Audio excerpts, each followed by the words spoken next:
सासू माँ के कहने को लेकर बड़ी बहू और मझली बहू में झगड़ा हो गया। मैंने की थी उनकी सेवा, नहीं मैंने की थी। दोनों एक दूसरे के पाल नोचना शुरू हो गई थी कि छोटी बहू ने जोर से चिल्ला के कहा, बस करो आप दोनों। अम्मा को मरे हुए अभी एक दिन भी नहीं हुए। उनको लेकर सब शमशान घाट गए हैं। यहाँ आप लोग क्या कर रही हैं? थोड़ा बहुत लाज हो तो ये ड्रामा बंद करिए। दोनों ही छोटी बहू की ओर झपट पड़ी। तभी चाची ने दोनों के पेट पर झाड़ू की बारिश शुरू कर दी। चाची और अम्मा दोनों ही सगी बहनें हैं। चाची को अपनी बहन का ऐसे ही चले जाने का बहुत ज़्यादा दुख है, पर इन दोनों बड़ी बहुओं का तमाशा खत्म ही नहीं होता। निर्मला की चिता में अभी आग भी नहीं लगी होगी और तुम दोनों कलमुही यहाँ लंका लगा रही हो। पता दे रही, एक दिमाग दुरुस्त कर दूंगी अगर फिर से तुम दोनों ने कोई बदसलूकी की तो। छोटी बहू, राजू को कॉल लगा, देख क्या हो रहा वहाँ। ठीक है चाची, आप शांत हो जाइए। अरे कैसे शांत हो जाऊँ? इन दोनों ने मेरी बहन को जीते जी मार डाला। चाची मत रोइए, मैं कॉल लगाती हूँ। सुनिए जी, वहाँ पर अभी क्या हो रहा है? पिताजी माँ की चिता को आग दे रहे हैं, राजू ने रोते हुए कहा। फिर कॉल कट कर दिया। चाची जी, अभी चिता को आग दी गई है। ठीक है, तो लोटे में पानी और कुछ लाच बाहर रखा।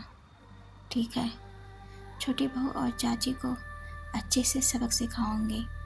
सही कह रही हूँ दीदी, हम तो आपस में कुछ भी करें उनका क्या जाता है। इतना ज़्यादा प्यार आ रहा है तो उस समय कहाँ थी जब अम्मा के ऊपर कच्ची दीवार गिरी थी? अरे छोटी बहू तो कल ही आई जब सुनी कि अम्मा अब नहीं बचेगी, पर देखो सारा क्रेडिट यही ले गई। इससे तो अम्मा को एक घूंट पानी पिलाने का भी नसीब नहीं हुआ।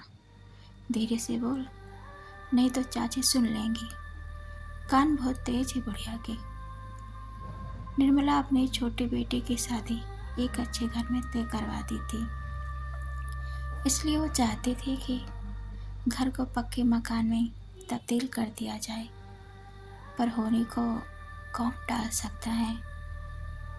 घर के लोग मिट्टी की दीवार गिराकर वहाँ पर पक्की ईंट की दीवार खड़ा करना चाहते हैं। पिताजी, चाचा जी और राजू ने मिलकर मिट्टी की दीवार को जोर से धक्का दिया। कई प्रयास के बाद दीवार नीचे गिर गई। तभी अचानक से किसी के चिल्लाने की आवाज़ आई तो दीवार की मिट्टी के ढेर के नीचे निर्मला आ गई थी। जल्दी जल्दी सबने मिट्टी हटाई। निर्मला को भीषण चोटें आई। तुरंत हॉस्पिटल ले गए, पर डॉक्टर ने जवाब दे दिया कि अब उन्हें बचने का कोई चांस नहीं है। इनको लेकर घर जाइए, जो भी इच्छा हो वो पूरी करें। बड़ी बहू मछली बहू ने दिन रात एक कर दी निर्मला के लिए। कभी कपड़े, कभी पकवान, जो भी निर्मला को पसंद थे।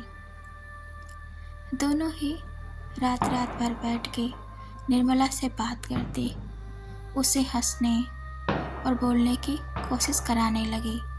छोटी बहू को बताया गया कि निर्मला बीमार है, आके मिल ले। जिस दिन छोटी बहू अपने मायके से निकली, सुबह ही निर्मला ने दम तोड़ दिया। निर्मला बस अपनी छोटी बेटी की चिंता कर रही थी। बड़ी बहू मछली बहू से निर्मला ने कहा था कि सोनल की शादी तुम दोनों की जिम्मेदारी है। सोनल अपनी माँ के जाने का गुमसुम हो गई, ना ही रो रही ना ही बोल रही। छोटी बहू उसके पास गई और उसे कुछ खाने के लिए बोला, पर वो गुस्सा होकर चली गई। सोनल अपनी माँ के मरने में अपने आप को दोषी दे रही थी। कि अगर घर को पक्का न करना होता, अगर मेरा रिश्ता तय न हुआ होता। सब उसकी बातें सुनकर खामोश हो गए। सारे संस्कार कुछ दिन में हो गए। घर की दीवार को फिर से खड़ा करने के लिए सोनल ने मना किया, नहीं करो, ये सब माँ इसी के नीचे दब गई थी। नहीं करनी मुझे शादी। 3 भाइयों में सोनल सबसे छोटी, सबकी चहेती है, पर उसके मन के कोना और खालीपन सबको नजर आ रहा था। पिताजी ने कहा, सोना, अपने पापा की बात भी नहीं मानेगी? अरे मैं तो जिंदा हूँ न बेटा। निर्मला तेरी माँ थी, पर मेरी धर्मपत्नी। उसके जाने का सबसे ज़्यादा दुख मैंने उसके साथ अपना आधा जीवन गुजारा है, कहकर रोने लगे। सोनल ने उन्हें गले लगा लिया और घर बनने की मंजूरी दे दी। आज सोनल की शादी है। छोटी बहू, बड़ी बहू और मछली बहू को पिताजी ने बुलाया और अम्मा के गहने के 3 हिस्से कर दिए।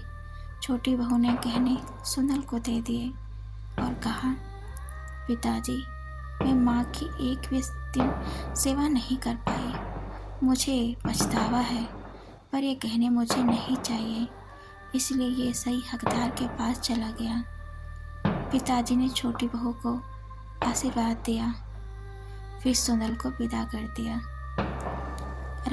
अगर आपको मेरी स्टोरी पसंद आई हो तो मेरे YouTube चैनल को सब्सक्राइब करें, मुझे सपोर्ट करें। Thanks for watching.